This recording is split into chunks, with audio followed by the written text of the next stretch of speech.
मर जाएंगे लेकिन कागज नहीं दिखाएंगे। कुछ भी हो जाए हम कागज नहीं दिखाएंगे। याद कीजिए वो दौर जब पूरे देश में यह आवाज गूंज रही थी। ये वो वक्त था जब भारत सरकार CAA यानी नागरिकता संशोधन कानून लेकर आई थी। उस वक्त इस कानून का ऐसा दुष्प्रचार किया गया और इसे मुसलमानों के खिलाफ साजिश बताया। कानून पड़ोसी देशों के पीड़ित अल्पसंख्यकों को नागरिकता देने वाला था, लेकिन इसे भारत के मुसलमानों की नागरिकता छीनने का कानून बताकर मोर्चा खोल दिया गया। विरोध में यही बोला गया कि कागज नहीं दिखाएंगे, लेकिन अब कागज दिखाने होंगे। जी हां, देश में रह रहे अवैध पाकिस्तानियों, बांग्लादेशियों और रोहिंग्यों को कागज दिखाने ही होंगे, क्योंकि यह रण है घुसपैठियों के खिलाफ, यह रण है देश बचाने और यह रण है घुसपैठियों को देश से भगाने का। भारत कोई धर्मशाला नहीं है। दुनिया भर से आए रिफ्यूजियों को शरण क्यों दें?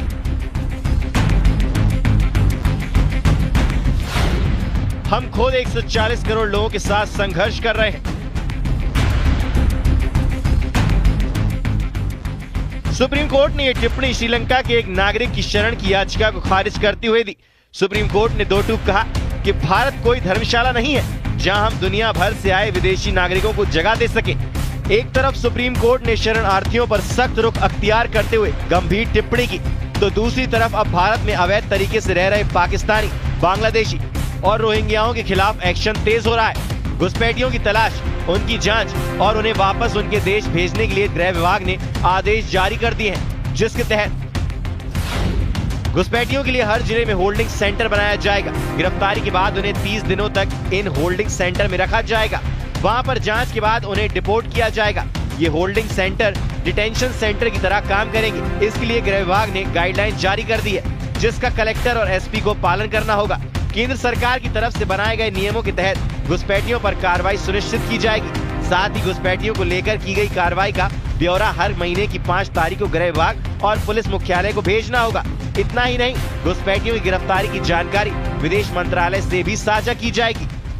तो घुसपैठिए हैं, अवैध रूप से रह रहे हैं, बिना वैध डॉक्यूमेंट के रह रहे हैं, उन सब के खिलाफ लगातार कार्यवाही हो रही है। आने वाले समय में और उसको सुव्यवस्थित ढंग से चलाने का काम करेंगे। मध्य प्रदेश में भी गृह मंत्रालय के आदेश पर थाना स्तर पर हर बांग्लादेशी और म्यांमार के लोगों की जांच की जाएगी। बीजेपी विधायक रामेश्वर शर्मा के मुताबिक आंतरिक सुरक्षा के लिए दस्तावेज की जांच जरूरी है, इसलिए कागज तो दिखाने ही होंगे। बाहर के विदेशी लोग देश में आ जाएं और वो नकली और फर्जी डॉक्यूमेंट्स बनवा लें, उन डॉक्यूमेंट्स के आधार पर वो यहाँ के मूल नागरिक बन जाए, तो एक तो मूल नागरिकों का हक छीने, अधिकार छीने, उनको मिलने वाली सुविधाएं छीने, और बाद में जब कभी कोई घटना दुर्घटना घटित हो तो उस दुर्घटना में भारत के खिलाफ खड़े हो जाएं। इसलिए मैं समझता हूं भारत के गृह मंत्री जी ने, आदरणीय अमित शाह जी ने जो निर्देश दिए हैं कि लोग अपने अपने दस्तावेज दिखाएं, और दस्तावेज नहीं दिखाएं तो उनको भारत छोड़ना पड़ेगा। इधर उस कार्रवाई पर मुस्लिम पक्ष सवाल उठा रहा है। आरोप लगाए जा रहे हैं कि दस्तावेजों को हथियार बनाकर अल्पसंख्यकों को परेशान करने और देश से बाहर भगाने की साजिश रची जा रही है।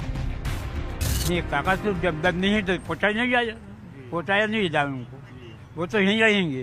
साथ देखिए, हम पैदाइश यहीं रुके हुए हैं, यहीं की पैदाइश है, और हमारे जो जन्म पत्री जो होते थे हमें उसी का ही पता नहीं है कहाँ है। तो अब बाप दादा के कागजात हम कहाँ से लेके आएंगे और कहाँ से बताएंगे? कौन है ऐसा आदमी जो उसको संभाल के रखता होगा? न किसी पहले जन्म प्रमाण पत्र नहीं बनता था, अब वो कह रहा जन्म प्रमाण पत्र लेके आओ, तो कहाँ से लेके आएगा इंसान? जन्म प्रमाण पत्र बनता था क्या पहले? पहलगाम हमले के बाद भारत ने जिस तरह से सख्ती उठाते हुए पाकिस्तानियों को देश से निकाला था, उसी कड़ी में कदम आगे बढ़ाते हुए अब घुसपैठियों पर एक्शन की तैयारी है। देश के कई राज्यों में पाकिस्तान, बांग्लादेश और म्यांमार के लोग बिना दस्तावेज रहते पाए गए हैं, लिहाजा अब उन्हें देश से खदेड़ने के लिए एक्शन मोड में काम किया जा रहा है। भोपाल से रमाकांत दुबे और रायपुर से युगल तिवारी, न्यूज़ 18।